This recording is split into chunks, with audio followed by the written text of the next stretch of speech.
তো চলো সন্ধে হয়ে গেছে, বিকাল বলবো না, সন্ধে হয়ে গেছে, এখন প্রায় 6:30 বাজছে। তো এবার রেডি হয়ে গেছি, আমি ঠাকুরদালান যাব এখন, কারণ এবার সন্ধ্যের পুজো হবে। তো আমি ঠাকুরদালানে গিয়ে তোমাদের সাথে শেয়ার করছি। চলো আমি রেডি হয়ে চলে এসেছি ঠাকুরদালানে। মা কী করছে গিয়ে দেখি। আমার মা অনেকক্ষণ থেকেই এখানে আছে। কি করছো? এই যে বমগুলো সাজাচ্ছিলাম। আর প্রদীপ কোথায় খুঁজে পাওয়া যাচ্ছে না, প্রদীপটা ছবিটার কাছে গেছে।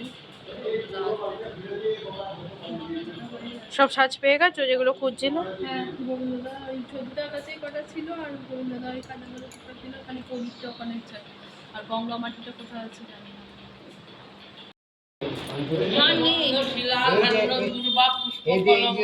মধ্যে আছে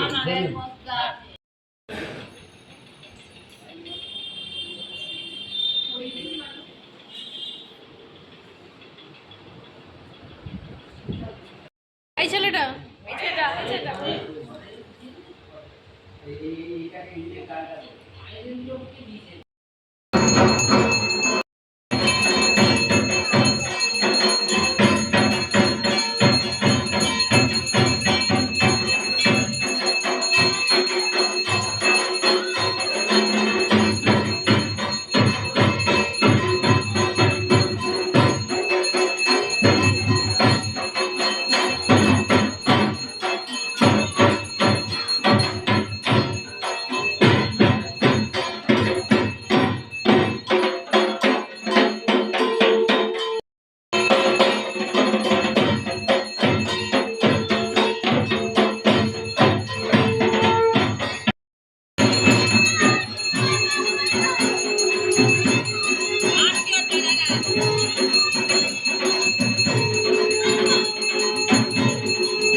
এখানে নাড়ুর জন্য দাঁড়িয়ে আছি।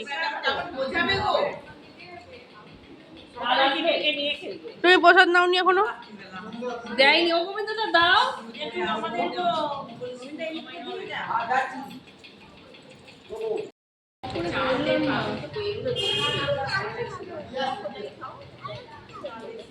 এত চাল গো, চালটা দিয়ে দাও, অন্য লোককে দিয়ে দেবো। আর একটা পাওয়া যাবে গো?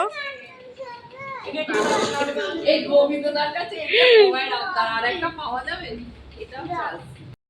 তো আজকের মতো তো পুজো কমপ্লিট, এবার হয় খেয়ে যাব বা এখান থেকে খাবার নিয়ে চলে যাব। তো আজকের মতো ষষ্ঠী কমপ্লিট, কাল মহাসপ্তমী। তো এখন তো ডানকুনি বাড়ি ফিরে যাব। তো কালকে সকালে আবার এখানে এসে ব্লগটা কন্টিনিউ করব, তোমাদের সাথে নতুন পার্ট শেয়ার করব। তো ততক্ষণ সাথে থেকো, সঙ্গে থেকো। আর আমার ভিডিওটা যদি ভালো লাগে তাহলে অবশ্যই লাইক, কমেন্ট, শেয়ার আর সাবস্ক্রাইব করে দিও। Bye bye.